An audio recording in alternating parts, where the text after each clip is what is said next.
Amazon adalah misteri. Bukan hanya soal bentang alam atau legenda setempat, tapi kehidupan suku-suku di dalamnya yang belum tersentuh.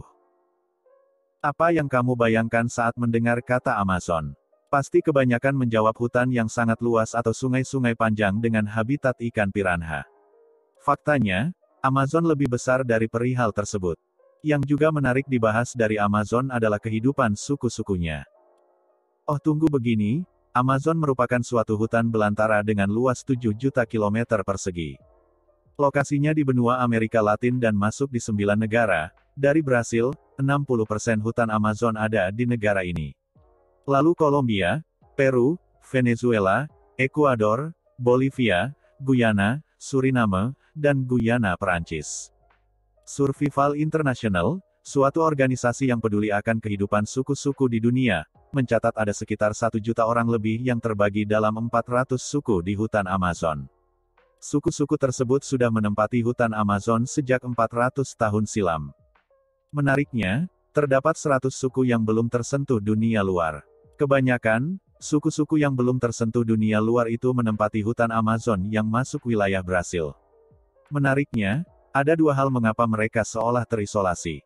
Yang pertama adalah, karena akses yang sulit dijangkau. Tak ayal, hutan Amazon yang lebat menjadi rintangan berat untuk bisa bertemu dengan suku-suku tersebut. Perjalanan masuk ke pedalaman hutannya bisa memakan waktu berbulan-bulan. Alasan kedua, adalah karena suku-sukunya memang tidak mau keluar dari wilayahnya. Mereka sudah nyaman hidup di dalam hutan, dengan bahasa, budaya dan kehidupan mereka sendiri. Salah satunya yang sempat mencuri perhatian dunia adalah di tahun 2011 silam.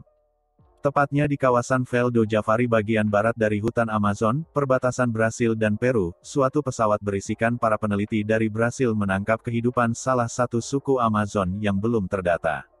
Badan mereka terlihat berwarna kemerahan. Di tangan mereka, ada panah dan tombak. Tampaknya, mereka dibuat keheranan dengan pesawat yang terbang di atas rumahnya. Kehidupan mereka masih sangat tradisional. Masih berburu di alam dan rumahnya dari tumpukan kayu dan jerami. Tahun 1987, pemerintah Brasil membentuk FUNAI, Fundação Nacional do Índio, alias National Indian Foundation. Badan ini dibentuk untuk mendata suku-suku di hutan Amazon. FUNAI juga turun tangan langsung untuk memberikan pelayanan kesehatan, donasi makanan serta berbagai hal demi keberlangsungan hidup suku-suku di hutan Amazon. Tercatat, suku-suku pedalaman di hutan Amazon yang belum tersentuh menempati kawasan seluas 14 juta hektar. FUNAI juga berperang dengan para penebangan kayu dan pemburu ilegal. Usut punya usut, hal-hal itulah yang mengancam kehidupan suku-suku di Amazon. Malah tak sedikit, kasus suku-suku Amazon dibantai oleh para penebang kayu dan pemburu ilegal. Maka FUNAI bertugas untuk melawannya dan pemerintah Brasil pun menindak tegas. Walau tak dipungkiri, kejahatan-kejahatan itu sulit terbendung. Hal unik, FUNAI tidak akan melakukan kontak pada suku-suku di pedalaman hutan Amazon yang memang menolak dunia luar. Meski demikian, FUNAI terus memantau kehidupannya, sembari berjaga dari serangan para penebang kayu dan pemburu.